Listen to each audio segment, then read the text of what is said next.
Саламатсыздар ма? Қайырлы күн бәріңізге.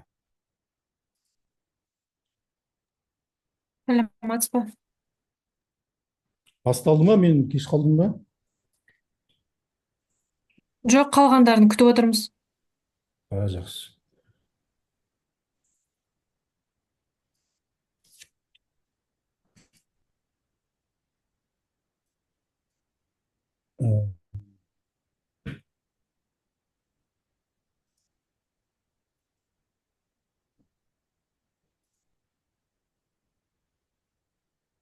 Мадияр деген бар ма?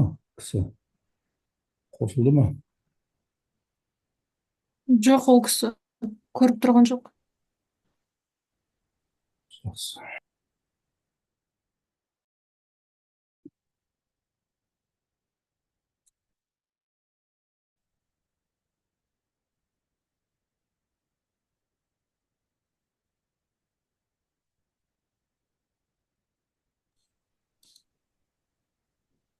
Қайырлы күн, қалайсыңыздар? Қайырлы күн. Саламатсыз ба, қалайсыз? Ассалаумағалейкум. Амансың ба? Бәрі кірді ме? Мадияр жоқ та? Мадияр жоқ.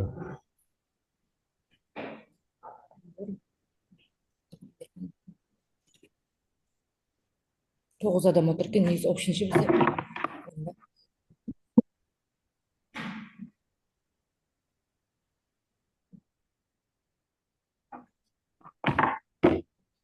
Бастай берейік, кіргенде кіреді. Сразу запись бар ғой, потом қарар. Дауысым естіліп тұр ғой да? Иә, естіп тұр.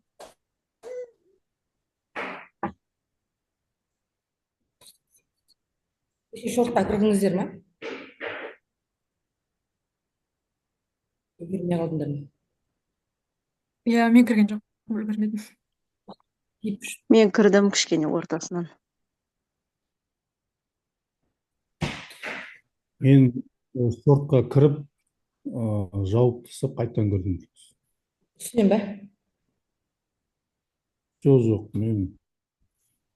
Сіз кешегін айтып отырсыз ба? Бүгін ба? Мен мына осы жерден кірдім мен. Осынан ба? Мына әртісін осындай көріп жүреді. Кешегі мынау. Жоқ, мен мына таңертең тұрып, мен осы жерден кірдім бүгін таңертең. Осы жерлерді жауып тастап, сосын осы жерден тағы кірдім. 15 минутта мына жерде көріп тұрса, стахастик бар, еще осциллятор жанында резко бағаны лақтырды төменге. Байқадыңыз ба? Осы жерден осциллятор бесеу жанды, сосын резко астына лақтырды. 15-13-тен 93-ке дейін 200 пипс жүр. Мен негізі қазір 37-40-тан күтіп отырмын шортты. Нью-Йорктағы түсіп береді деп отырмын бұл бөлге. Қайталап жібересіз, естімей қалдым дұрыс. 37-40-тан. 37 или 33 па? 37-40. Ол анализ қалай қарап отырсың соны? Жеті айтсаған сценарий оқу керек.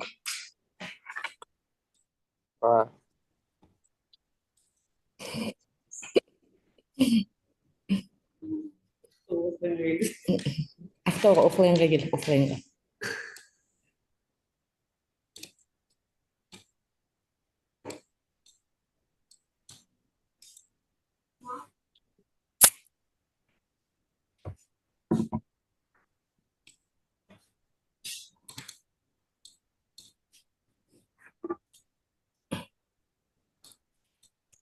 РТС-нен кеткен ғой. Бүгінгі сабақ разбор, кешегі домашний задание. Треугольниктер таптыңыз ба графиктен? Кім қалай түсінді треугольник? Иә, таптым. Иә, сол кім қалай треугольник түсінді? Графиктен көрсетсеңіз маған.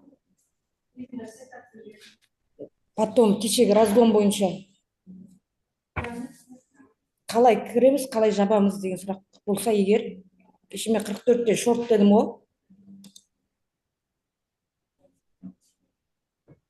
иә. 44-тен шорт болмай, примерно.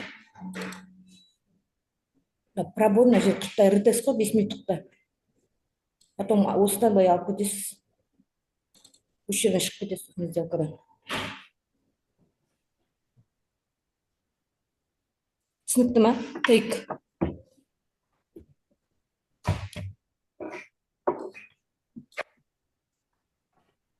Түсінікті ма тейкі? Пробой болып жатқанда шығып кетесіз дейсіз ба, Венера ханым? түсінікті. Кеше 44-тен айттым ғой шорт деп. Осы жерден Аха. $20 кірдік, барып ағып кетеді, еще добавляем, сосын уже мына пробой ғой мына жер 5 минутпен. РТС-ке келеді, РТС жасайды, кетеді. Оттуда тренд линиясы қос, 5 минутпен, потом осы жақтан болғанда шығып кетесіз. Может, мына жерде мысалы дальше ағып кетеді. Дальше ағып кетіп отыра бересіз. Аха. Сол мен үлкен пипстарды ұстауға қорқамын, өйткені откат болғанда жауап қоя беремін, шынымен Жоқ, психология ғой бәрі. Негізі осы операн деген заты үлкен пипс береді. Скальп емес та, трендтің бағытын анықтап береді, сосын точкалы фотосын береді, сонымен үлкен пипс береді. Венера ханым, сіз 15 минуттан көрсетіп жібересіз осы тренд линияны.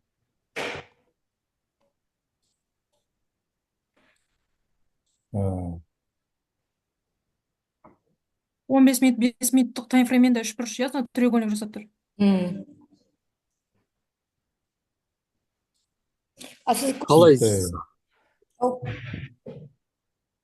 Қалай шорт болғанын ол СНР ма тоже?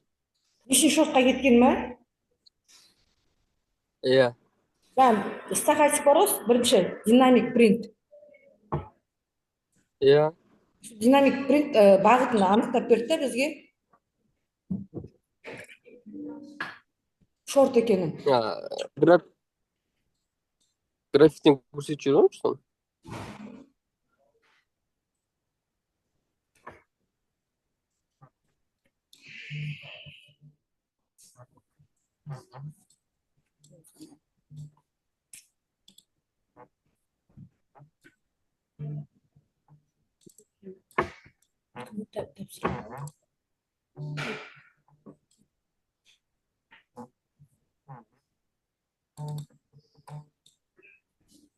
Көрініп тұр ма?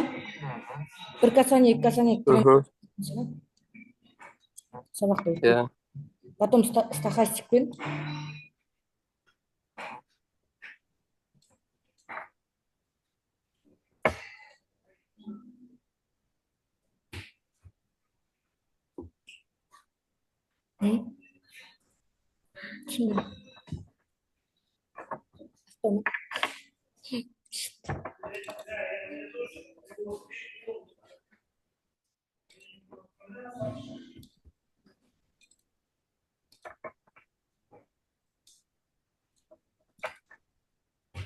Бір 45 кіресің.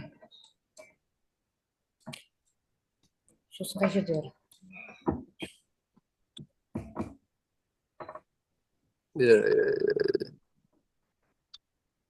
Дальше тек шортқа ТВХ қараймыз ғой. Осы кешегі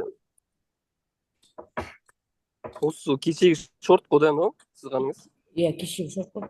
Тренд линия осыған белгілеп бер. Оны дальше шортқа кететін. Разворот болса, келесі апта тағы оқытпаймыз ғой 5 күн. Сол кезде лонг болса, лонг ұстаймыз бұйырса.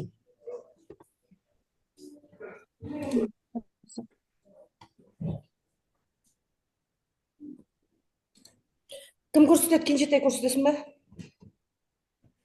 Мен вообще ноутбук кешеден бері қолыма тиген жоқ, мен жұмыстан ступкада жүрмін.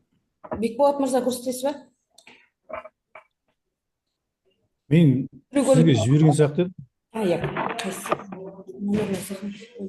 WhatsApp-қа. Сіз бүгін кіргенсіз одай, снайпер деген ба сіз? Спайдермен, да? Иә.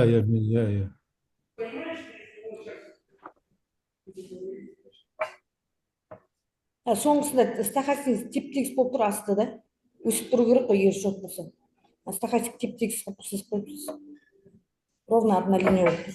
Қазір Соңғысы. қазір мен жіберген. Соңғысы мына евро ма? Евро. Стахастик сәл төмен түсіп тұр, енді менің көзім жеткенше қарап отырмын қазірде. Теп-тегіс емес ол. Шортқа, иә.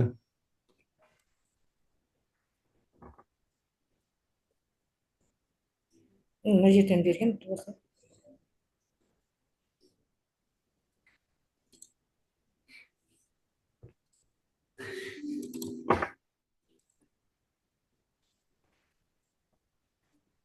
Он бесте зона бар ғой сосын. Брейкаут зона бар. Содан. Иә, мына бар. 1 сағаттық қой қарап отырғаныңыз сіздің. 15 минут. 1 сағат екен ол.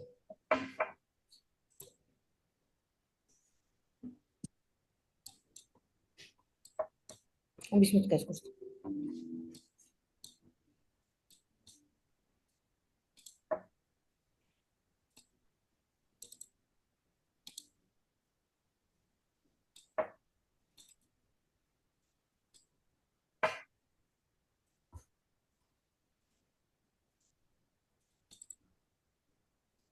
Негізі мынадан да алуға болады.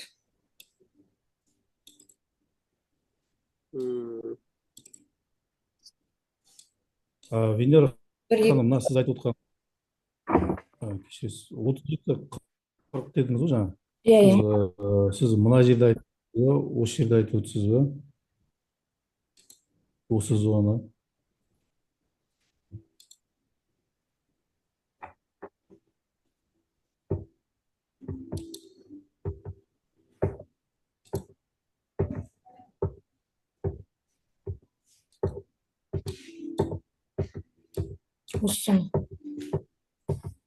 Жобамен келіп тұр ғой енді менің бойынша. Мен негізінде сол таңертең сол жерге дейін бара ма деп едім, бірақ бармай жатқасын кіріп кетіп едім ғой шортқа. Нешеден кірдіңіз? Мына жерден да, енді кішкентай. Осы жерден бе? Қазір ашып жіберейінші. Иә, осы маңайдан кіріп кеттім. Жақсы көріпсіз ғой, иә. Қазір историямда. Мына жерден кіру керек, да? Мына жерден.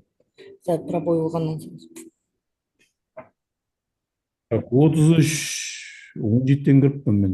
33-17-88-ден, сосын шығып кеткенім, так, жерде close press. 32-96-тан шығып кетіппін мен.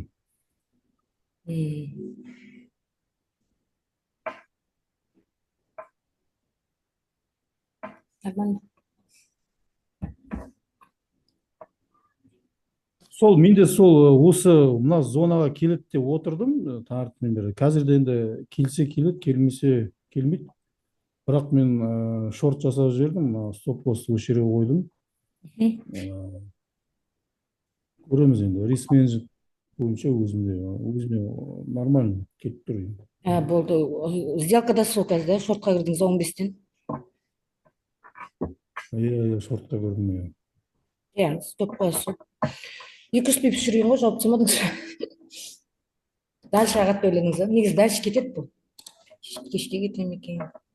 Дальше кетеді деп менде отырмын, иә? Қайда кетеді? Ана шортқа төменге. Откат жоқ екен. Откат осы жерден. Откат просто мына алтын бермеуі мүмкін деп ойлап Қатып қалды ма? Менің әлде қатып қалды. Сен қатып қалып отқан шығар. Кенжетай мырза. Иә, жұмыста жүрген. Иә, жұмыста жүрген. Бекбат, иә. Потеря болып қалды мына сіздің. Сіз Бекбат стажын кішкентай экран болып қалыпты. Мен смартмани 23-ші жылдың басында бастадым оқып. 23-ші жыл. Біздің жарты ай былай теория оқып қарап жүрдім. Содан кейін веб тест жасап демо счетпен жұмыс жасадым 2 ай. Сосын бүкіл 24-те уже реал счетпен жұмыс жасап жатырмын. 24-ші жылдан бастап. Кім көрсетеді экранмен? Сұрақтар бар ма? Треугольник сіздіңіз ба?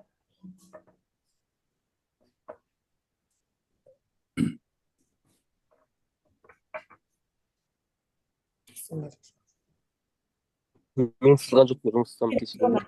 Мықты зона, сильный зона, соған келген күтемін. Чатқа жазып жатса Әсел ханым. Просто алтын келмей қалды мүмкін да, сол жоғары жүйе.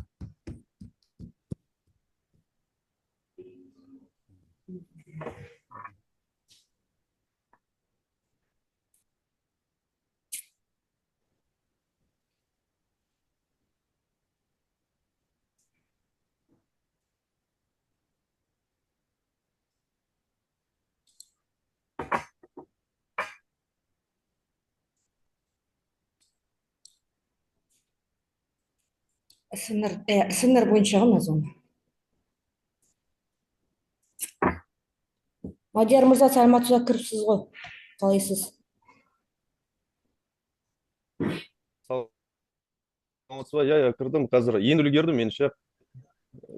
Баста не болды, не алмадым. Қазір енді компьютерді жөндеп отырмын.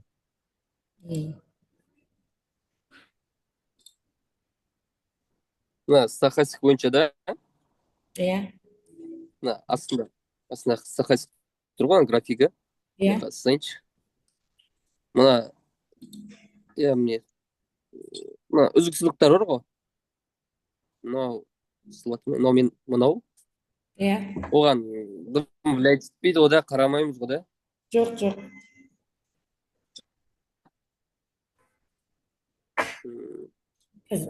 Бакайып болып тұр ғой, негізі сына. Сол шыққанына байланысты.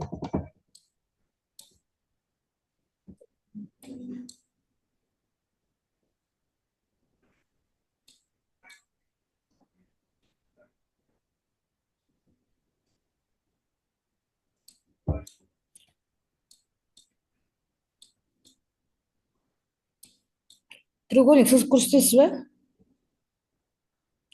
Гүлжанар. Әсел.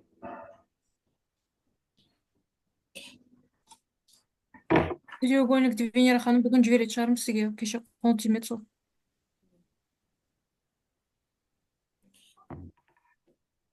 Мені осциллятор бойынша сұрақтарыңыз бар ма? Қалай жұмыс жасайды? Білет қайталап өтейін.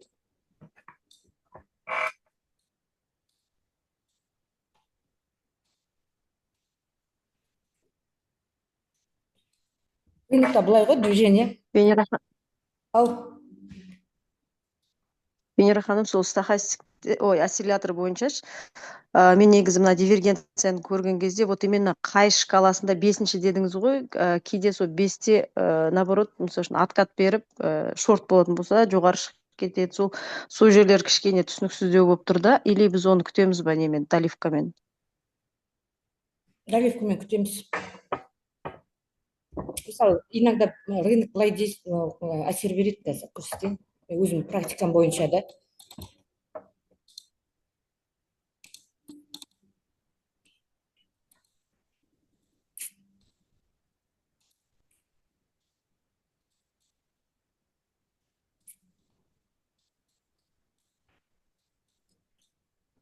Кеше айттым ғой, мысалы, мына жерде пробой бар да, пробой болғаннан кейін осы жерден стахастик бізге берді точка входа. Біз осы жерден кірдік. Бірақ кешке Паул сөйлейді, или фомс жаңа болады. Мына жерде кіргенімізде лақтырып жібереді да жоғарыдан. Операнди өзі жасайды. Лақтырып жіберген жерден төбесінен ұстап қалады қайттан шортқа. Менде де сондай ситуация болды. Бір рет, 2 рет болды менде. Бір шартовый да болды, бірі бай да болды. Тоже байда, мысалы, подтверждение беріп тұр, что он бай пойдет, да, но жаңалықтың кезде ол резко төмен құлады да, сосын мен ана жылғаннан кейін потом қайттан сол жерден ең төбесіне астынан алдым да, ол потом өсіп тұрды. Сол сияқты мен осы жерден подтверждение берді, $20 рисковать етеміз, сол $10, енді 10 емес, $20. Осы жерден кіресіз, мысалы, фомус болды, мынау лақтырды, осы жерден перезаход қайттан. импульс ұстау керек қой. Венера, сіз айтасыз ба, Венера, мына СНР деген жаңа теория, бұл жаңалықтарды көмектесе ме саудалағанда? Сол жаңағындай осындай ситуация, жаңағы лақтырып жіберді дедіңіз ғой, фомс не бірдеңе бір болғанда. Енді поддержка алады ғой. Звоналар. Және поддержка алады, бірақ көмек бар да пайдасы, бірақ деген трендке, мысалы объем шартовой бола ма, жаңағы СНР зоналары бәрі брейкаут болып кетеді да, бәрі бұзып кете береді. Мысалы егер брейкер блок болып кетеді, сондай да. Иә, түсінікті.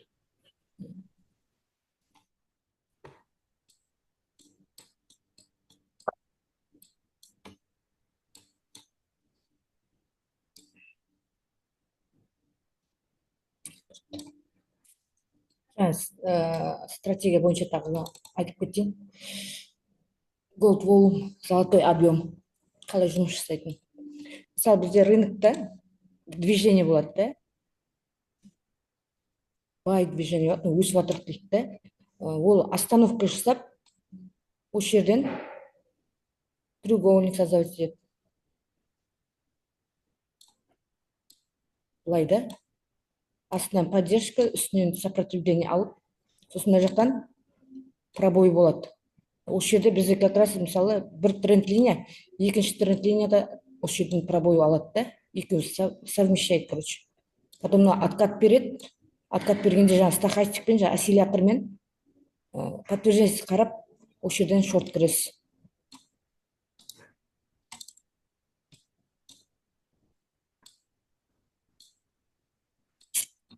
Қарама қарсы жүреді осы осцилляторды бесеу жану керек. Мына стахастик дифференция үсті түсіп тұрса, асты өсіп тұру керек. Үсті түсіп тұрады, асты өсіп тұрады.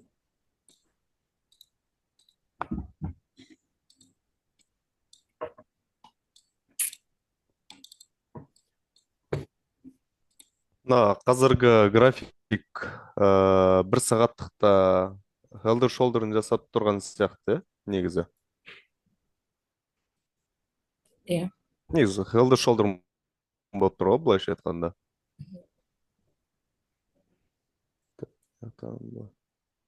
Кешіріңіз, Мадияр, кеше сізге қатты сөйлеп қойдым ау деймін, кешірім сұраймын, мына видеоны қайттан қарап отыр едім. Біраз не болып қалыппыз, дөрекі сөздер кетіп қалыпты, кешірім сұраймын. Да? Бір тейк па бірдеңе деп әңгіме кетіп қалып еді. Обучение барысында мен ондай нәрселерді вообще не алмаймын ше. Көңілге алмаймын дейсің. Ондай көңілге алатын мелочь адам емеспіз ғой. Рахмет. Тем более жасыңыз үлкен сияқты. Үлкендерді, как всегда, прав көреміз ғой, сыйлап. Жақсы. Head and shoulders деген, голова и плечо деген ба? Иә. Термин күшті болып қойып отыр. Мен үйренген кезде солай үйреткенше маған Helder Shoulder деп. Zaten куратордан сұрайды, head and shoulder деген не деп, голова и плечо. Мен де түсінбей отырмын, head and shoulder. Мама айтады, ха-ха-ха, шампунь дейді.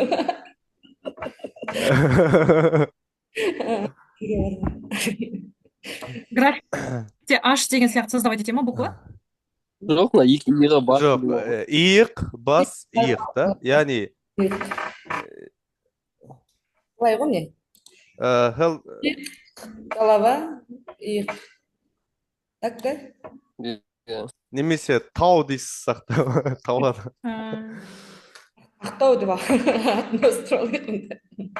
Соңғы жағында М паттернге ұқсамай ма?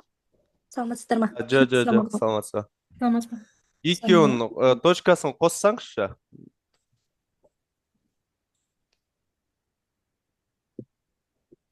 Жатын точкасын қосайын. Жоқ, М дабл тапқа ұқсай ма деп тұрсыз ғой, жаңа айтты ғой жаңа. М. Иә, М дейді, дабл тап дейді. Бірақ дабл тапқа ұқсамайтын сияқты, өйткені треугольник сызатын болсақ, примерно точкасы мынау 34-20 сондай болады. Көбінесе жаңағы Helder Shoulder'ында не сәл горизонтальный келеді ғой негізінде, чуть-чуть. Бір иығымнан бір иығы қисық жүреді, в общем. мына дабл тап деген кім жаңа сөйлеген? Мен. Жоқ, сіздің алдыңызда бір Иә, бір әйел адам. жалпы ол дұрыс айтты менің ойымша. Мен кеше Венера ханым, сіз кеше шорт дедіңіз ғой, 44-46-дан да. Мен сізге өзім жаздым ғой жеке, мен лонгтарды күтіп отырдым деп. Мен мына осы дабл тап сияқты, осы не ғой деңгей, осы деңгейге дейін күттім, мен алтын осы сияқты келеді деп. Шорт енді осы жерге дейін келді, мына Франкфурттың несі сессияның төменгі бағасы. Содан келіп соған кеттім. Вообще мына паттерн нелер деген олар тек уақыт өткеннен кейін история бойынша тек айта аламыз, былай нақты рыноктың кезінде дұрыс айта алмаймыз. Нақты айта алмаймыз. Негізінде мен де осы графикті андай қылып көретінмін. Бұны дабл тап көрмеймін. Мысалы, мынау былай келді ғой, и мына ортада горизонтальность бар ғой былайнан, и қайтадан кетті. Үлкен таймфреймде не беру мүмкін, но бірақ қазіргі минимальный таймфреймде андай тоже бір аты бар еді осының. Именно былай көтеріліп келіп, горизонтальный кетеді, и қайтадан көтеріп барып түседі. Дабл тапта көбінесе келіп, и обратно бүйтіп кету ғой.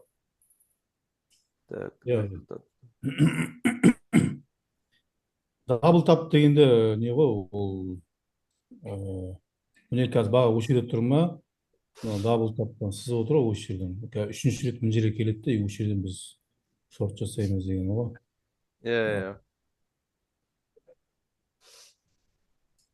Еще выше барады деп дұрыс сонда Мадияр мырза. Кім Бекболат мырза? Жоқ, вообще бармайды. Жоқ, бармайды. Выше ол жаңағы так, қай жерде? Міне мына зона ғой мен күтіп отқан. Таңертеңнен бері күтіп отқан. Бірақ ол төмен түсіп кеткесін, менің ойымша ол төменге әлі кете береді. Мынадан аспайды сияқты. Мынадан асса уже стоп болады. Мынадан асып кетсе уже мына жерге келеді деген. Өйткені мына жерде, мына бір сағаттың графигінде мына жерде мынандай не тұр ғой, зона тұр ғой міне. Мына зона имбаланс, мынау да имбаланс. И мынау міне кешегі жаңағы. СНР бойынша мен білмеймін қалай айтады, бірақ неде смарт-монеда слом структуры ғой былай айтқанда. Мына бос жасады. Мына жерден уже не істеп кетті. Бірақ мына жерге бару мүмкін. Мен мына зонаны отработка жасап отырмын. Қазір мына жерден кетсе, міне осы жерге дейін стопты бұл ойымда қарап отырамын ары қарай. Жоғары кетсе стоп болса, онда осы жерден нақты күтемін. Осы жерден үлкен объеммен ұрып. Мен де айтқаныңызға қосыламын. Мен де осындай графикті көріп отырмын. Негізі тура сіздікінде мына қазір былайнан тұр ғой, мына жер минимальный таймфреймде. Но провокация жасап, мынаны қазір пробой жасалтын болса, тест жасап, былай қарай барып, мынадан пробой жасап барып кету мүмкін деген. Сіз айтып отқан ол енді 5,5 жаңағы Америкада мүмкін енді мына вариант. Келіп кететін. Венера, сіз нені дейлі графикті қосып жібересіз ба? Бір күннің графигін осы жерден.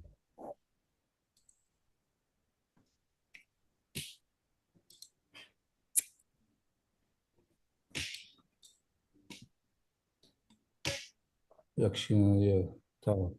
Міне не ғой, мына жерде егер мына Фибоначчи сызсақ осы жерден 0 уровень 1 болса, міне мына зона тұр ғой, мен осы зонаға дейін баға келу керек деп отырмын. Қазір шорт жасап, осы жерден жүріп, бірдеңе жасап, тағы да кете береді. Ары қарай дальше лонг. Стратегиям негізі осылай менің общий. Қазір енді мына шортқа, бүгінгі шортқа кіріп кету керек удачно, осы жерге дейін келу үшін. Мынау енді 3100 ба, соның айналасы. Жалпы ойым осындай менің. Имбалансын толтырып кеткен ғой. Заполнение жасап та.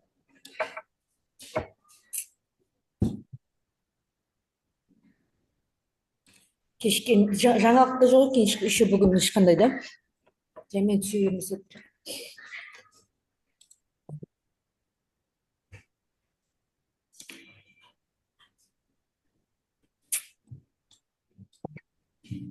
Кім график алып треугольник көрсетеді?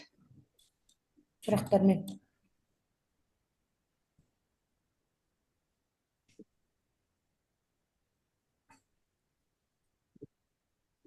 Аязжан.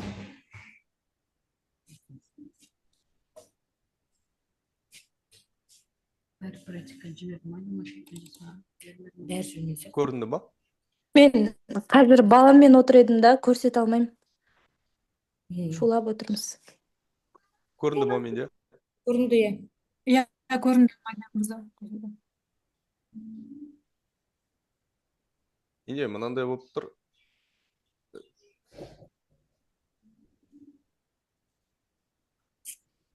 Мына жақтары алдында сызып тастағандарымыз ғой. Мынаның бәрі.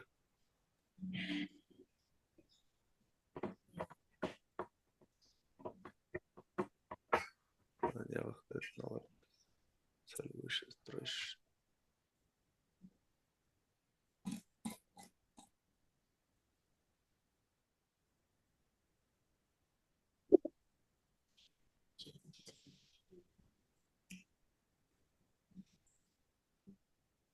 Көрсетеді.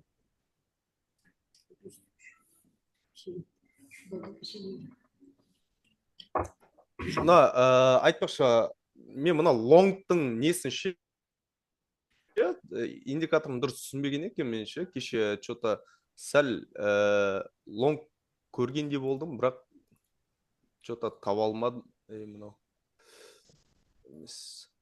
15 минутпен өттім, 15 минутта. Сол жаңа пробитие болған жерден 15 минуттыққа өтіп қарап көрін. Асында бір стахастикін дивергенция бар.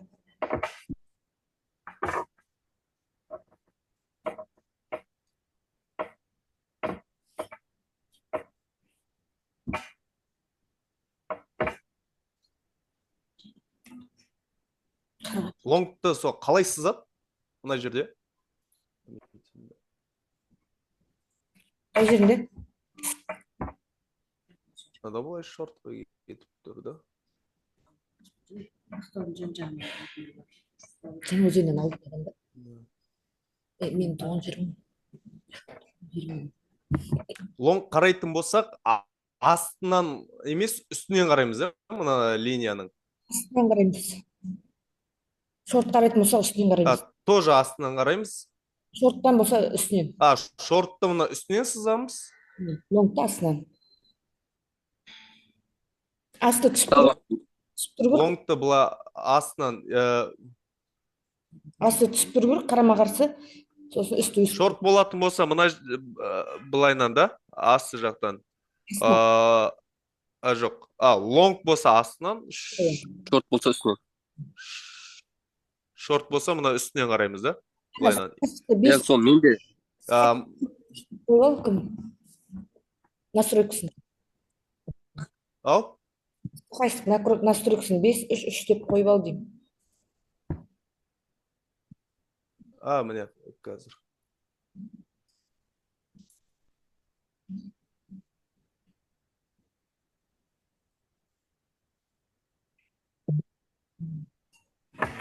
Мән бермек болған.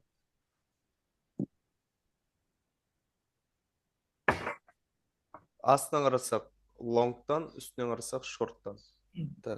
Соны кеше мен түсіне алмай кеттім ғой. Қалай даусыңыз есіме алды? Мысалы, лонгқа қарасақ астынан қараймыз да, асты түсіп тұру керек. Қараңыз, үсті өсіп тұру керек та, асты түсіп тұру керек. Мен өзім шатасып қалдым. Қайсы мен график көрсін, мен көрсете график. Шығарайма мен өзімкінен так. Венера ханым, кешіресіз, мына записте бар ғой, сабақтың записінде біздің студенттердің экрандары көрінбейді екен, записке түспейді екен. Оны бірден қылдырмайсыз. Сұрақтар беріп жатқанда, мысалы, мына қазір Мадияр сұрақ беріп отыр, сол экран мен көре алмаймын ба ертең запистен, мысалы. Қарайық я настройкасына дейді. Дискер жүрсінші. По идее, көрінетін сияқты еді ғой. Иә, көрінеді. көрініп тұр маған. мен мана видеодан қарадым, кімнің несі тұр, тек қана Венера ханымның экраны тұр, болды. Ана жерде әңгіме бәрі кетіп жатыр, стахастик мына жерде, ана жерде, мына жерде деп. Мадиярдың именно экранын Мадияр сұрап жатыр да. Сіз кім қарады видео, кешегі сабақты видеосын? Біреу айтыңызшы. Қарадыңыз ба? Мен Нұрсұлтан қарадым, қарады ма? ешкімнің экраны көрінбейді. Венера ханымнан басқа вот. ешкімнің экраны көрінбейді. Мен Кешегін қараған жоқ, алдыңғы күнін қарадым жалпы. Алдыңғы күнде экран қатып қалған просто. Иә.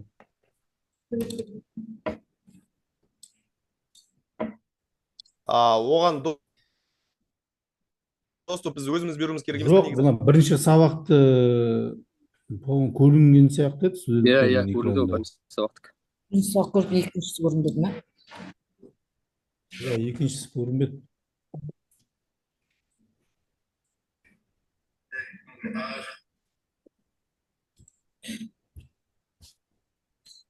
Мысалы лонг болса үсті өсіп тұру керек, именно стахастиктен асты былай түсіп тұру, астынан қараймыз лонгты.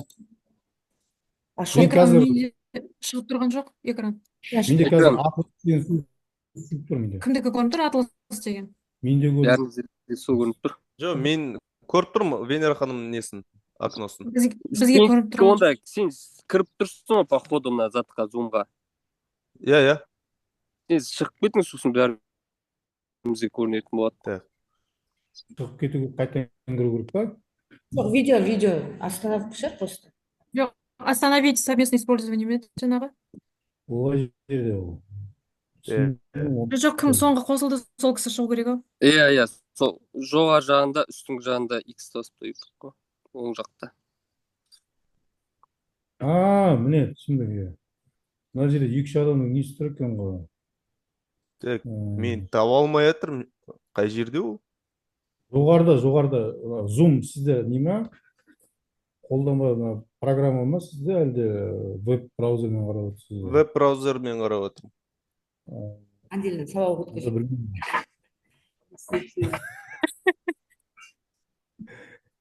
Мына жерде трейдингте де нубиктер, компьютерінде нубиктерді жинап. Зумды бәріміз үйреніп алатын болдық. Міне енді көрінді. Той күн дей ма? Көрінді енді. Лонгқа позиция, дивергенция қарайтын болсақ, асты, мысалы, үсті өсіп тұру керек, стахастик астынан қараймыз, асты түсіп тұру керек. Шорттан, мысалы, мына жер түсіп. Қосылды ма? Бәріңізге көрініп тұр ма? Я, маған көрініп тұр. Мен шығып кеттім қазір. Шығып қайттан кірдім. Көрініп тұр ма барлығыңызға? Иә. Көрініп тұр, иә, маған. Иә, бәріне көрініп тұр, нормально. Шорт болса, наоборот, мысалы, үсті түсіп тұру керек, асты өсіп тұру керек. Үстінен қараймыз, стахастик, үстінен қараймыз шортты. Ал лонгта астынан қараймыз. Мен кеше соны перепутать етіп жүрмін ғой, что-то. Астынан іздеп, шортты іздеп жүрмін ғой. Шпаргалка бір тетрадь алып жазып қойыңыз, чтобы не забыть. Келесіде қарағандай жүру. Иә, мен де басында путить еттім, сосын қайта қарадым ана. Ең бірінші видеоның ең басында 6 минуттан бастап 15 минутқа шейін түсіндіреді, сол лонгты да, шортты да екеуін де бірге. Иә, шпаргалка дайындап ертең бұйырса соны блокнот сияқты вариантын өздеріңізге шығарып аларсыз. Просто шорт үстіне сопротивление деп, лонг астына поддержка деп жатап алсақ болды ғой, немен ассоциациямен. Шпаргалка Линияны сызған кезде шорт үстінен, лонг астынан. Жазып қойыңыз, черновик. Басқа треугольник бойынша. Бірақ шынымен графикте іздеп жатқанда шатасасың, стахастикпен түсінеді іздеп жатқанда. Практика керек қой, сол үшін көп практика ету керек. Осы стратегияны меңгеру үшін 4 жылым кетті. Бұна екі стратегияны ма? 4 жыл кетті ма сізде? Басында офлайн оқыдым ол. Офлайнда зумна айына 2 айда 1 рет зумға шығады. онлайнда, иә. Ә, Бүйтіп каша қылып отырады экранға сызып. Примерно түсіндім да, бірақ өзіме вопрос болды. Ағылшынша түсіндіретін бе еді? Ағылшынша білесіз бе сіз? Мындай күшті емес, бірақ мындай Google переводчикпін да өйтіп отырып. Жоқ, сізге қызығып отырмын да, ана операндидің өзіне барып, кәдімгі бетпе бет отырып обучение алдыңыз ғой. Не то что просто практикада пайдаландым да өзім осыны. Негізі Жоқ, қалай ұстап алдыңыз деп жатқаным ғой, операндиді. айтып берейін историясын. Инстаграмға история салады да, типа мен Дубайға келатырмын, если кто хочет со мной обучиться, келің дейді да, соны көріп аламын мен. Сосын барып жаза беремін жаңағы WhatsApp-ына. Күнде жазамын. Ответ берген.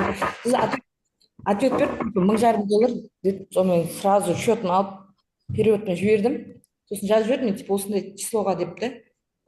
Сосын билетімді алдым, Дубайға бардым. Енді анан операнды ұстап шешемді ұстатпайды ғой. Жазып жатырмын. Бір кезде менің историямды қарап бастады ол сосын. Сосын мен сізді ертең осындай жақта қабылдаймын жеке деп жазып жібердім. Сонымен жүгіріп бардым. өткен жылы операнди сол Америкада ма халықты жинады ғой, мен де көріп едім сол стористен. Америкадан жиналды сол өзі жалпы қай жақтың елінің Африканец қой. адамы, қай елдің адамы ол? Африканец. Африканец па? Малайзиялықтарға ұқсатты ғой, меніңше негізі малайзиялықтарға келеді екен, иә. Жатта стратегиясы ма? Жоқ, операндидің өзі да. Африканец. Мен Малайзия деп қой, кешірім сұрайын, сомалиларға. Ол уже айыра алмаймыз біз. Бізге мен Біз оны жітара қатыспаймыз. Индия мен Африка арасы деп ойлаймын. Индия мен Африка мен Китай білеміз дейсің ғой. Венера ханым прям молодец, сіз күшті, смелыйсыңыз, күшті екен бірақ. Позитивный екенсіз базарет. Налегке сауда жасау керек қой затпен. Негізі иә. Позитивпен күшті қылып аламын деп отыру керек қой. Аламын. Күшті настроймен десеңізші. Менде де болды кезінде минус, жаман минус болды. Еще безбашенный там $1,000 салып жіберемін да, 1-0-мен аламын да. Минус. Потом операндиді көргеннен кейін соны қызық. Басында даже бізге риск сақтауды да үйреткен жоқ, шыны керек. Мысалы, қазір сіз мынау позиция жасайсыз ғой, 1 сағаттықпен трендтения сыздыңыз, стахастикті жаңағында мынау осцилляторда қолдандыңыз и лонгқа немесе шортқа кірдіңіз. Но провокация жасап, бәлкім енді разворот жасап, қарсы бағытқа кетіп атқан кезде андай не қосасыздар ма, закреплять етіп ана үстінен. Мысалы, лонгқа ашсаңыз, ол шортқа кетіп бара жатса, шортқа қосып жіберу деген сияқты. Жоқ. Хеджирование ма? Хеджирим дейді ғой, хеджирим дейді. Ондай чисто шорт па, чисто шортпен жасаймын. А трендке қарсы шықпаймын вообще. Оң жерден зонаға келіп тұрса да, мысалы, ең төменге келіп алып, мысалы, осы жерге дейін түсіп кетіп та, егер осы жерге түсіп кетіп, былай разворот беріп жатса да, лонгқа кірмеймін. Когда жаңағы тренд линия бұзады, егер де кешігіп қалған жағдайда, мысалы, жаңағындай кіретін точкада, мысалы, сразу түсіп кетті да, дальше объем қосып үлгере алмай қалдыңыз. Ондай ситуацияларда қалай? Түсінбедім. Мысалы, шортқа кірдіңіз да, мына жерден көрдіңіз, мына жерден шортқа кетейін деп жатыр. Сіз енді шортқа кірген кезде, өшіп пісадыз ау демесіз отқанда? Жоқ, бар. Жоқ, сызылып тұр ғой. Көрініп тұр, иә, сызып Көрінбей қалды отырсыз. менде. Қызыл сызықпен сызып отырсыз. Міне қайтадан шықты. Мысалы, мына жерден сіз шортқа жаңа сіз шортқа кіріп жатқан кезде, ау, айтайын. шортқа кірген кезде мына жерде мысалы резко түсіп кетті ғой астыға қарай. Сол жерде сіз кіріп үлгере алмай қалдыңыз да, мысалы. жерден ба? Сол кезде, иә, мынау 33-40-тан да, мысалы, астыға түсіп кетті сразу. Сіз дальше күтесіз ба, әлде сол бағытпен бірге сразу асығыспен кіре бересіз ба, қалай өзі деп жатқан ба? Білмеймін мен шыдам күшті отырамын. Кешіктіңіз, болды, тоқтатасыз, иә? Риск қой ол деген. Стопың алыс болып кетеді. Чисто зонаны күтесіз ғой, иә, стратегияны. Соны күтемін, мен сол зонадан сосын ұрамын. Мысалы мына жерден де мен қазір кірсем, уже опасно да кішкене. Мына жерге дейін бару мүмкін. Поэтому егер осы жерге келсе, осы жерден кешке Нью-Йорктан шорт аламын. А так мен мына жерден кіріп Венера ханым, сонда 40-қа дейін көтеріп Нью-Йорк құлатады деп жатсыз ба, ары қарай? мына жерде примерно қарап, треугольник создавать етіп жатыр, 5 минутпен қарасында. Поддержка болады.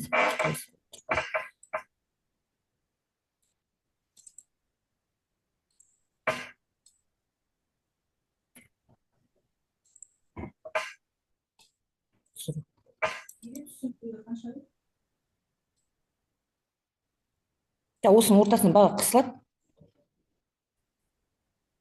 Бір жаққа атады.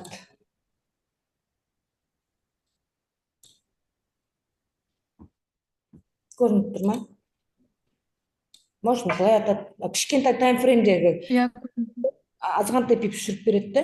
Может, осы жерден жоғарыға лонгқа атады да, жаңа 40-қа дейін барып, 40-тан кейін былай кетеді.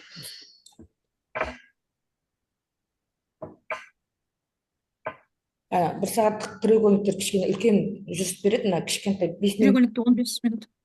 Балалар кішкентай пипс береді. Аз пипс.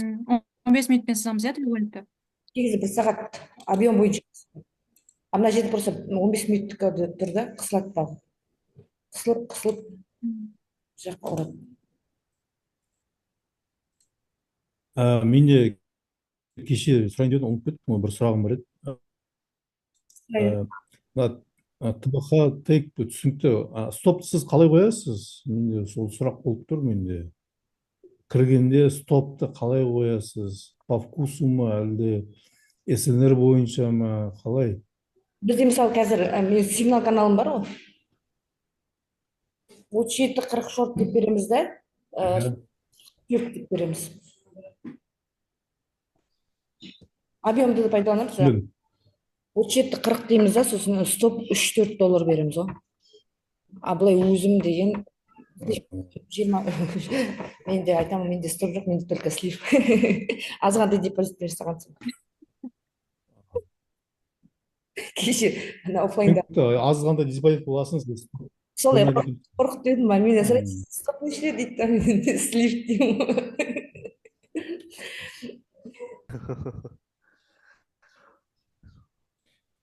Қанша позиция ашсыз, сонда кеше байқадым, 7-8 позиция ашып тастайсыз, одновременно. Иә.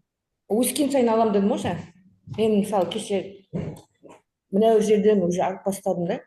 Төбесінен де алдым мысалы. 1 минутпен қарасын, кәдімгі дұрыс жүріс қой. Жүректі ортатын жүрістері 1 минутпен қарасын.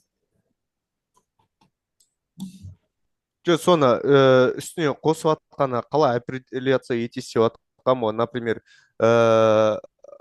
шортқа алдыңыз, астыға кетіп жатыр. Қосып атқан кезде бат жоғары қарай кетіп қал несі бар ғой.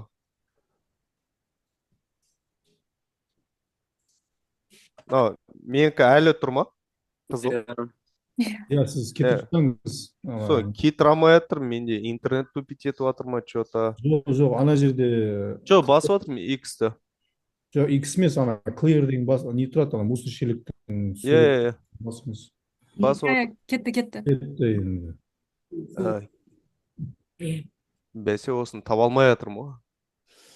Венера ханым, бәрі де сен өйтіп жаңа разгонмен көп позиция ашып кіріп кету үшін идеальный точка входа керек қой, чтобы уверенно болу үшін көтеріліп кетпейді деп ше. 44 дедім ғой. стоп қоймау үшінші идеально прям сенетіндей уверенный болу керек сияқты, иә, бірден көп позиция ашу үшін. жоқ негізі ше андай кеше мысалы істейтін болсаң ше идеально точка входан табасыз ше кәдімгі точка входан точка сенетін табасыз демомен істесеңіз. Реалмен істесек осы тупить етіп қаламыз ғой иә, негізі. психология қатты рөл ойнайды реалда. жерде жасаған жоқпын ғой, сразу реал қылу үшін. Мына жерден кірдім да кеше, мына өскен сайын мен мысалы алып отырдым тағы. Осы жерден кірдім, примерно осы жерден тағы алдым, осы жерден тағы алдым, сонда 44 келген төбесін тағы ұстап қалдым да, сондай кетті. Сосын осы жерден тағы осы жерден. Сосын давай, до свидания деді. Ана центовый счет ашсаңыз болады, $10, $20. Сосын жаңағы 001 лотпен ұра берсеңіз болады. Стоп болса бәрі кетеді, $10 кетеді, $20 кетеді. Иә, сондай да. Сондай бар. Менікі қызықты ғой шот. Теңговый. Ол Соң осы теңгевой счетты жақында алып келді, қателеспесем. Осы уақытта дейін жоқ еді ғой негізі. Вообще күшті ма, ұнап қалды, ана көзің тойып тұрады ана жер сума. Иә. ол қай брокерде ондай счет? Эксенс. Экснесте Не, қызықты счет. ашылды, жаңадан ашылды осы. Көп болған жоқ, бір ай шамасы ау деймін, қателеспесем. Мен де жақында көріп жатырмын, бәрінде. Шот ашу деген ана скринмен да, телефон салып жібереді. Примерно сол бір айдай ма болып қалды Қазақстанға келгені сол теңгевой счеттың. Сразу теңге болып тұрады. Иә. Жақсы. Венера ханым, онда спредтен айырмашылық жоқ па? Доллар мен теңговыйда? Жоқ, кішкентай ғана. Кеше Венера ханым несін жіберген екен, анықтадым ғой, ана бәрі қай жерде, неге, қалай кірді, қайсыған сеніп кірді. Полный жатып алып. Позиция ашқан жоқпын вообще.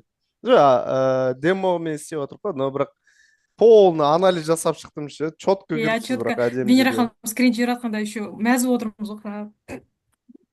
Күшті негізінде. Өзің табысқа шығып жатқандай ма? Иә. Объем ұстаған кезде сезімде боласың. О, деп жүресің. Кіру керек деп. Яғни мақсат Рестораны күшті тамақ. стейк жедім сосын. Венера ханым, осы обучение бізде 2 апта болатын беді. 10 күн ғой. 10 күн болған. 10 күн, иә. Негізі бірінші күн бастай алмадым ғой. Екінші күн бастадым. Бүгін 5-ші күн. Мен ертең суббота воскресенье демаламыз да. Сыра рынок жабық қой. Бірінші күннен бастап тест жасап. Иә, сөйтейікші. Бірінші кірсек.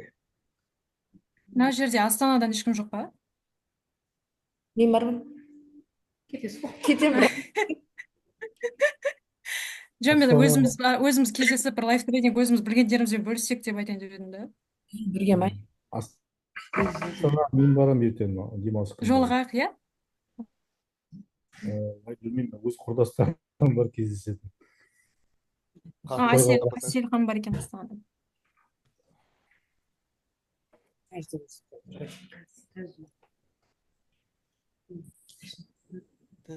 Негізі анализді қазір. Венера ханым, сіз оқушыларыңызбен өткізбейсіз ба лайф трейдинг? Астанада болсаңыз, жоспарда жоқ па? Сендерге сигналымды. Сол жерде мен кеше жібердім ғой деймін да, 44-46 деп сигналымды жібердім сізге. Сол жерде мен аламын дедім шортқа, сол жерден шортқа кіреміз деп айттым. Сол енді лайф трейд ғой считается. Каждый мысалы өзін істеу керек та, қалай тестировать ету керек қой сделканы. Мысалы мен келіп жинағанда да, мысалы мен анаған осы жерден ал, мынаған осы жерден ал, мына жерден ал, жап деп отырсам, рынок сразу резко қозғалады ғой. Адамның өзіне креативный мышление жақсы болу керек та сразу. Иә, бірақ жеке істеп үйрену керек. Адам өзі бейімделіп кету керек. Қашанға дейін айтқанмен жүреміз дегендей. Сразу үйреніп кету керек та. И тағы бір лайфхак естідім, мысалы обучение алғаннан кейін сол моментте старайтесь басқа адамға түсіндіруге. Қасыңыздағы, мысалы, келіншегіңіз, жолдасыңыз,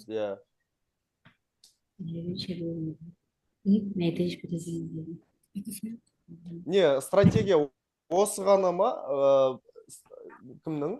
Жаңа операндидің Иә. тағы да сонда былай 10 күн қарап бойы тұрсаң оңай сияқты да стратегиясы. Но жаңағы точка хода соларды іздеген кезде реально кәдімгідей ми қатып кетеді екен ше, ана біраз тәжірибе керек екен байқадым. 10 күн бойы осыны практиковать етеміз ба? Осы практикать етеміз, иә. Әдемі ол, керемет. иә Венера ханым айтып отқан жоқ па неше жыл кетті деп отработкаға. Әйтеуір сізде 5 жылын бізге 10 күнде беріп отса. мына продукт менде болған жоқ, мен білмеймін да, мысалы сонда да соны білейін деп онлайнына кіріп оқып та осыны білу үшін. Сендерге әйтеуір қару ғой, үйрен әкелетін қару ғой бұл деген. Оружие, короче. Кім қалай атады, кім қандай добыча.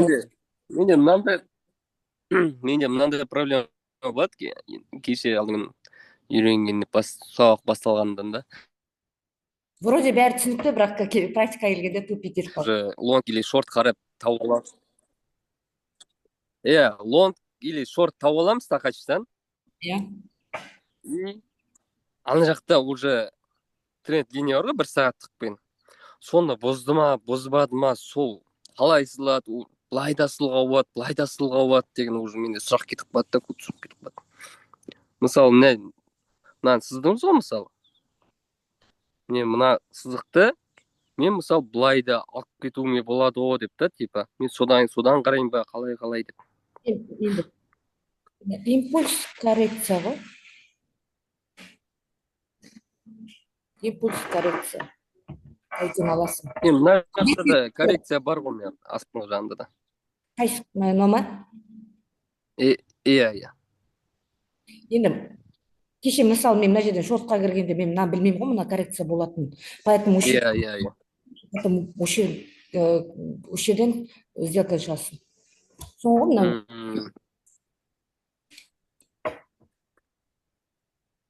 мына жерде мына қар, мына пробой, ретест кеткен. Иә.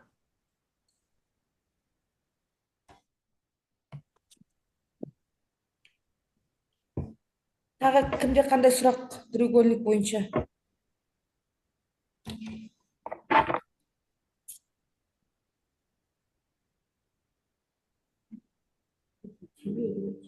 Принципе түсінікті, бірақ тағы да істеп қарайық, тағы да бір тапсырма беріңіз, көрейік. Иә, треугольник. Ең қиыны сол треугольник табу. Тренд линия сызу оңай. Треугольник көзіңізді соған үйретіңіз да, прям треугольникке. Можно 15 минуттықтан қарауға, 1 сағаттықтан да қиындау да қарау треугольникті. 15 минуттықпен 5 треугольниктен алып. Жақсы. Сосын тренд линия сызған кезде Фибоначчи тарта салған оңайырақ емес па? Бірақ ол жерде азғантай ғана сума аласың. Енді ол сіздің стратегия. 16-18-ге дейін. Иә. Венера, кешіріңіз, мына экранда тұр ғой, мына осы жерде треугольник жоқ па? Треугольник бар ғой да, осы жерде. Мына жерде. Мынау, осы. Иә. Треугольник қой да. Мына жерде шығып кетті, гэппен шығып кетті осы жерден да, мына жерден.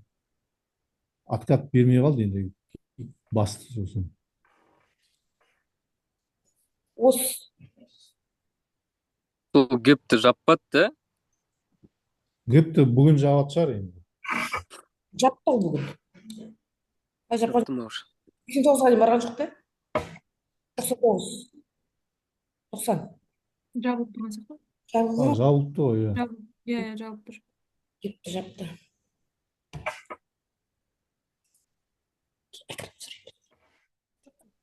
Бүгін мана жапқан екен ғой, бұл гэпті вообще ескермеппін. Өзі қарадым. Поддержка. Другой создать этот. Маленький. Енді қазір осы треугольникті бақылау керек, қай жерінен шығатын дұрыс қой да. Шығып, сосын жаңа коррекцияны күтіп. Айде. Жүреді, ортасына қысылады бағы.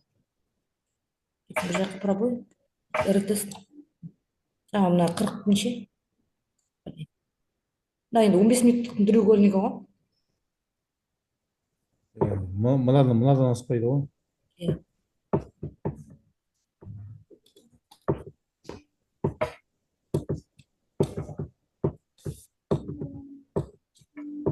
Ең қиыны сол адам көзін үйрету керек соған.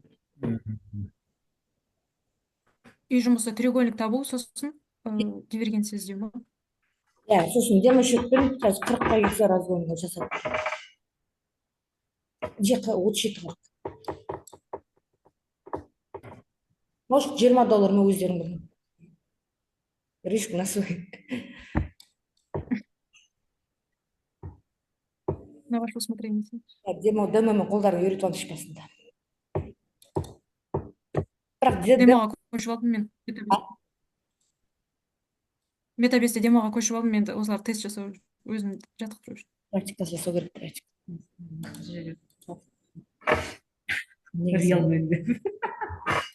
Мен продюсерім реалмен кіргіз бәрін дейді ғой сразу. Тез үйренеді дейсің ғой да, ақша жоғалтпас үшін. Зато сіздер бір бана демомен болғаннан кейін сіздер андай қарап жатқан жоқсыздар Иә, ше. иә. Өзі реалмен сауда жасаса, Реалмен это фокус болады кәдімгідей. Детально қарайсыздар. Каждый свечаны біліп отырады.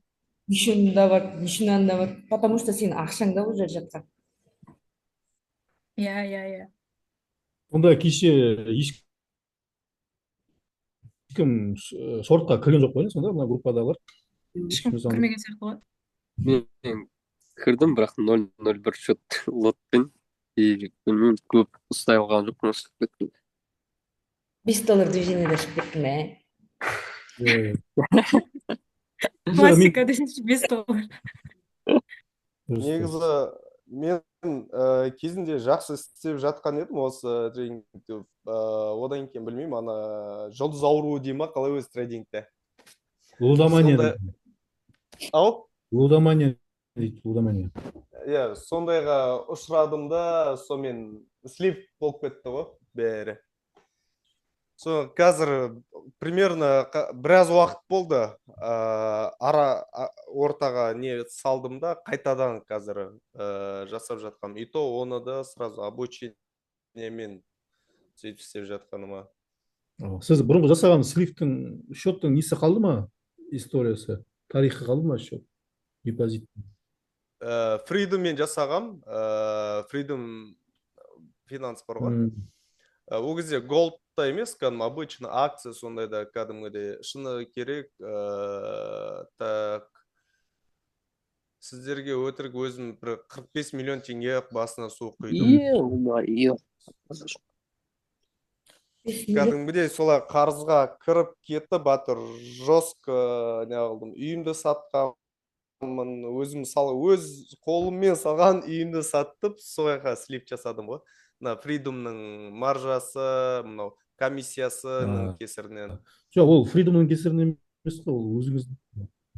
Жоқ, білем ғой, опыт жоқ қой бізде. Но бірақ ең бастап кезде, анау кімді білесіздер ма? Думан Нео деп біреу шығып еді ғой. Клоун.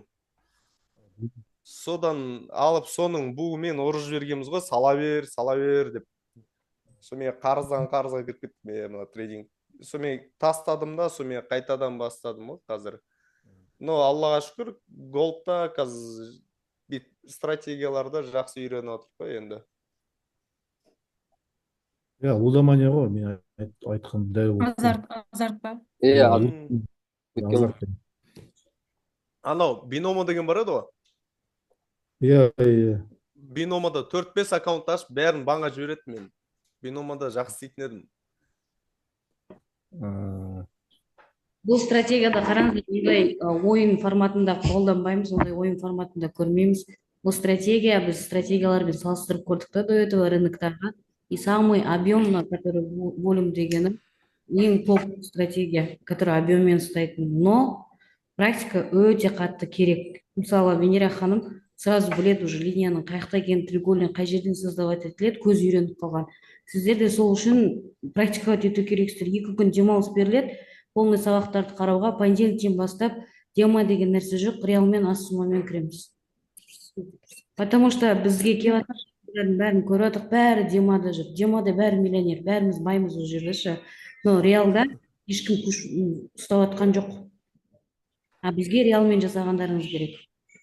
иә реалмен профитке шыққаныңыз керек. Почувствуйте реалда, иә, объеммен ұстағандарыңыз. И бір ұстағаннан кейін уже білесіздер, асықпай, ештеңеге жүгірмей, просто так аз депозитпен, максимум $100-150 нормально ұстайсыздар.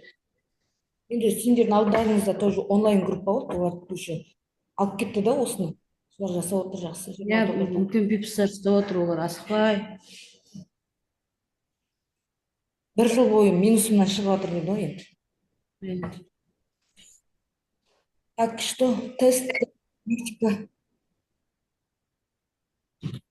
Фокус қой беру сосын.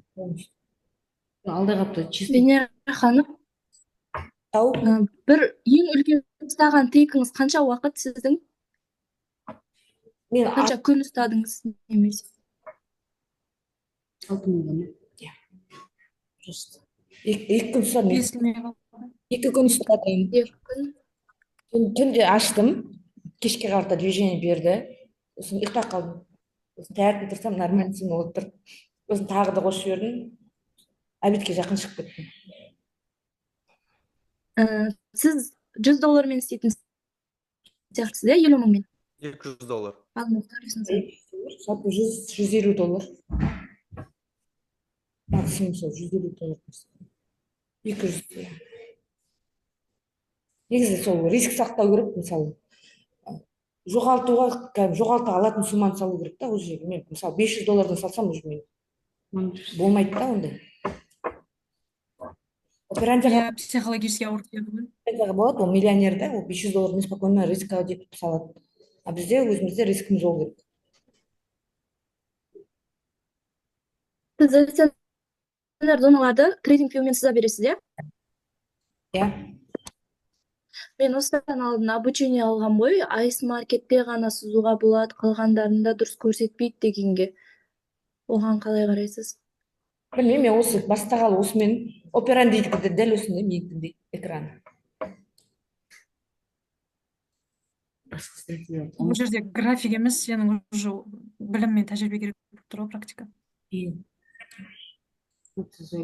Негізі бұл жерде ең бірінші қазір теханализ болып тұр ғой. Теханализ, главное, теханализ.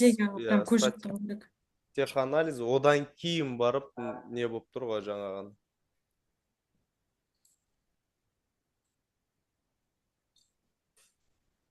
Мысалы, қазір сіз мына жерде қарап отырсыз ғой, егер де мынаны пробой жасаса, сразу кіріп кетесіз ба?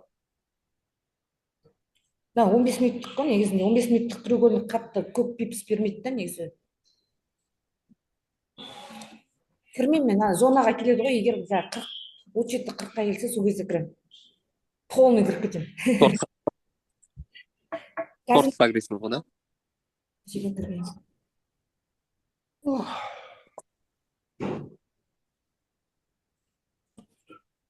Сосын жаңа бірге жолығайық деген нәрсеге бойынша қазір бір-бірлеріңізбен жолықпай ақ қойыңыздар, то есть бірге жаңағыдай лайф трейд жасаймыз, түсіндіреміз деген сияқты. Әркім өзінше анализ жасасын. Потом понедельниктен бастап онлайн чатта бірге лайф трейдтер жасалып, бірге сделкаға кіресіздер. Себебі қазір әрқайсыңыз әртүрлі түсінгенсіздер, и бір-біріңізге айтып шатасасыздар, өте қатты ше. Может, дұрыс емес түсінген бар, сол мен дұрыс түсіндім деп. Лучше сұрақты Венера ханымға жеке-жеке қойыңыздар да, 2 күн жеке-жеке практиковать етіңіздер. Өте дұрыс екен. Все, жақсы. Иә, мен біреуді ақылы керек емес, сен өз ақылыңмен жасауың керек та, өзің ақылыңмен практика жасау керек. $200-дан $6.000 ұстағыларыңыз келсе, просто айтқан тыңдап істеңіздер болды. Жаман айтады. Картошка болса. Иә, өзің жасаған жақсы ғой. Кратко, ясно айтып тастады ғой. Дұрыс айтады, ана сигнал группадағы трейдерлер жиналып, бір группаға жиналып алады ғой. Адамның ойын вообще бұзады солар деген бар ғой. Өзіңізді айттыңыз ғой. Иә, мен ана группаға кірдім де, мен бай деймін да оларға, ол шортқа кіріп жатады ғой, минуста отырады. Солар ананы жүреді, мынаны жүреді, мен өзім басымен алып кетеді да, лучше одиночка жүргенім жақсы деймін, өз анализбен, өзіммен практика жасаған. Андай совет беретін группалардың бәрінен шығып кеткен жақсы. Графикті өзіңіз изучать етуіңіз керек.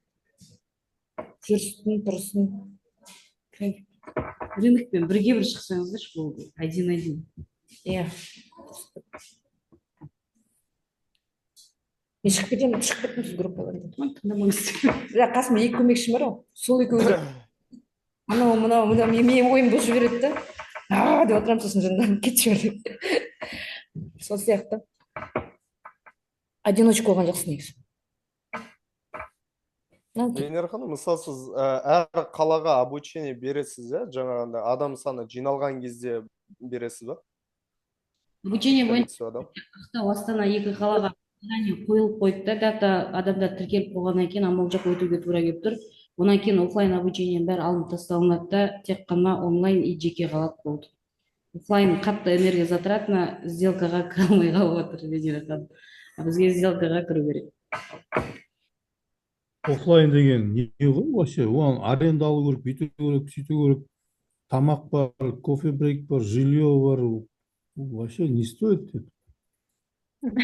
Сол біз кезінде Алматыға барып, ана Думаннан обучение алған кезде Алматыға барып, сол бір гостиницаны бөлек өз қалтамызбен төлеп сөйтіп не алғанбыз. Ойбай, мынау хайп жасап кетіп еді ғой сол кездері. Осыдан 2 жыл алдым. Ең бірінші түлегі болғам соны. Сұраныс көп, по городам Чимкент, Алматы өте көп сұрап жатыр, но бізге сделкаға, то есть сделканы күнде жасау керек, оны кете алмаймыз ше. Если сделкаға кірмесе, біз мына жақта сіздерге дұрыс нәрсені үйрете алмайды, бере алмайды, чисто обучение болып кетеді да, а бізге ондай слив керек емес. Иә, дұрыс біржан.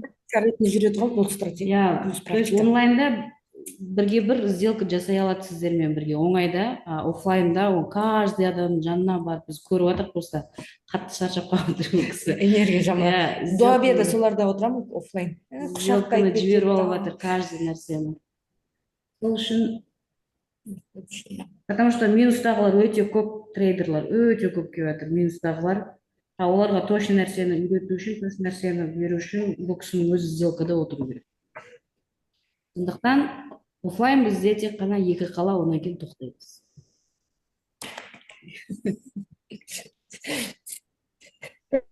Зоналарды қанша сағаттық таймфреймде сызасыз?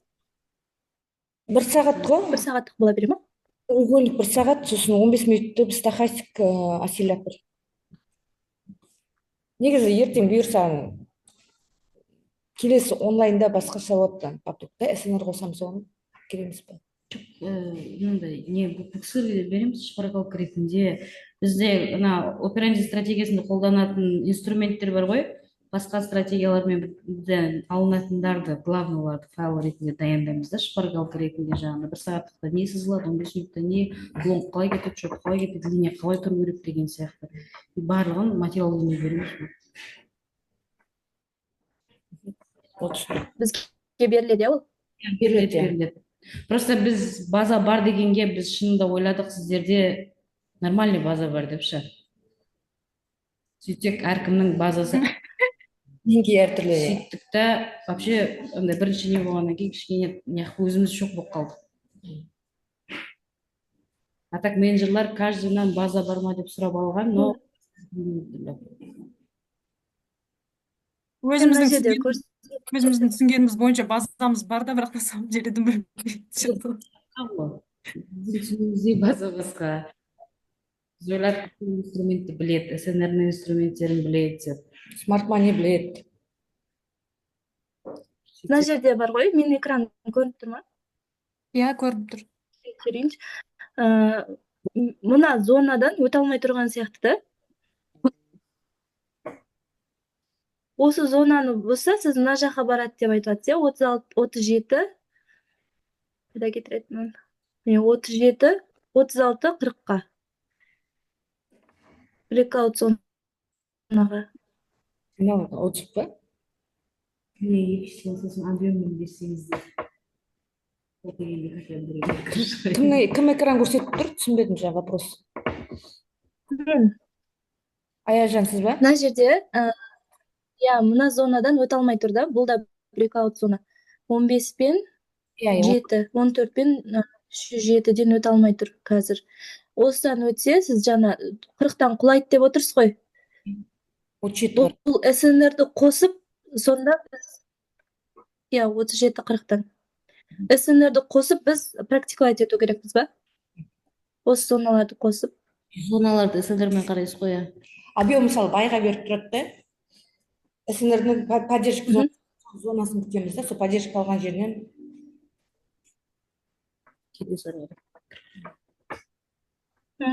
Поддержка алған жерінен кіре береміз, иә?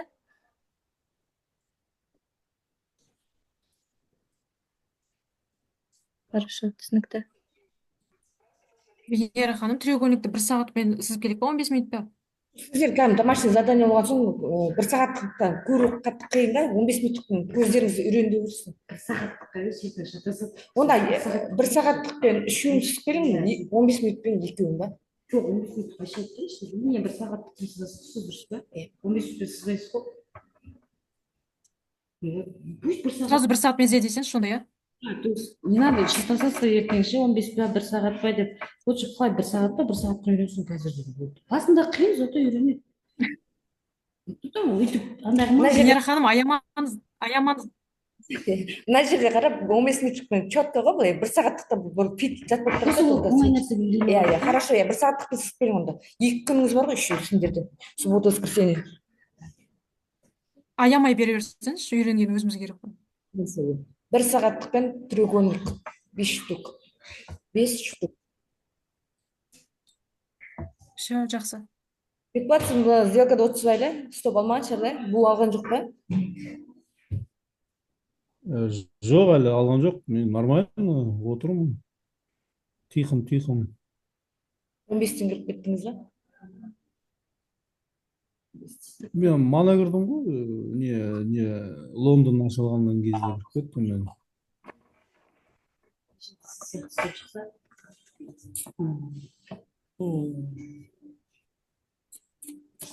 Астына біз адам. Экранды көрсетіп жіберейін, қалай көрсетеді екен.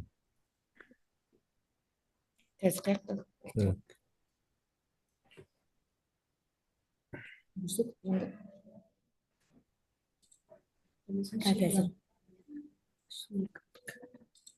Так, мынау ғой менің экран. Мына жерде міне қараңыз, 5 минутте, 3 минуттың 5 минуттың нелері ғой, структуралары ғой. Мысалы, міне 3 минутқа өттік. Мына жерде уже бос болғанда структура сындырып. Сосын мына жерде мынадан өтіп жатқанда мен уже кіріп кеттім менде. Осы жерде. Стоп, мына жердің үстіне қойдым. Болды.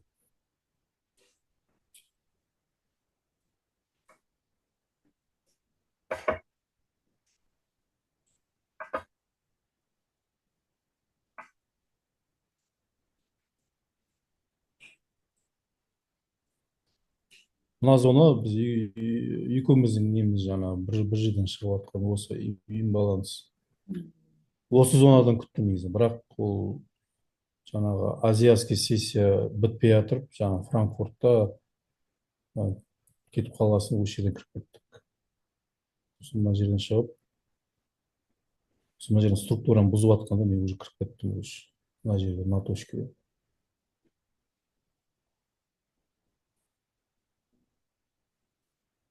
Осы? Лонгқа ма, шортқа кірдіңіз ба? Шортқа. Стоп, міне мына жерде лондонский хайға қойдым, стопты. Мына жерге. Бірінші тек міне Франкфурттың лойы астыңғы. Сосын мына ликвид. Еще мынау. 32 градус. Көп па?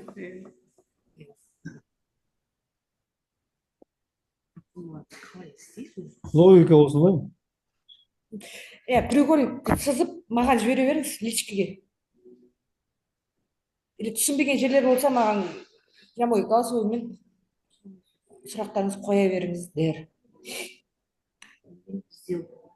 Понедельник сделка кіреміз, Кіреміз бе балалар? Кіреміз, кіреміз.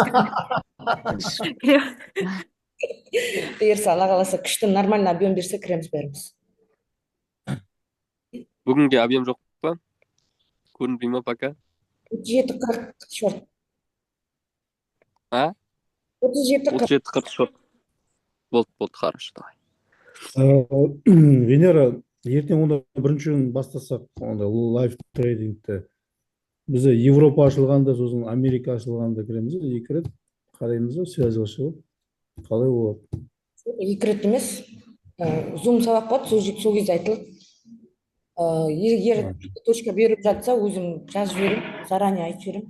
Объем беріп жатса. Иә, бір жарты сағат бұрын, 1 сағат бұрын примерно. Беріп жатса, абай. Или продолжение шорт. Негізінде бірінші күн көп. Не торговый день ғой. 37 Сол жалпы деймін да, енді бірінші күн, екінші күн енді. Соңғы неміз. Соңғы бізде 7 сабақ қалды ма енді? 7 күн. Бүгін 4-ші күн емес пе? 5 қой бүгін. Бірінші күн санамай қойып та, ол кіріспе болды ғой. 4-ші күн, 5-ші күн, бүгін 4-ші сабақ қой. Келесі апта 5 күн. Сосын суббота закреп. Да, потом сопровождение 2 апта. То есть алдағы апта бірге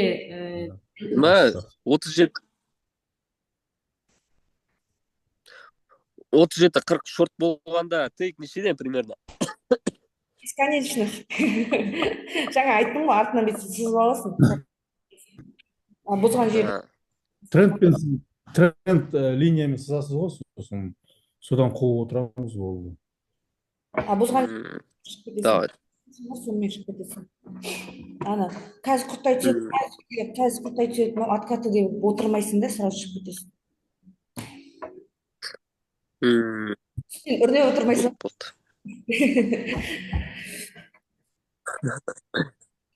Тренд бұзса ол кетіп қалуы мүмкін. Иә. Жақсы, сонда бірінші күнге дейін суббота, воскресенье домашка маған жібере беріңіз личкеге. 37-40 шорт. Жақсы, сауыңыз. Жақсы, сауыңыз көп рахмет. Сау болыңыз. Сахнет етесіз ба? оффлайнға ма? Иә. Бәле болып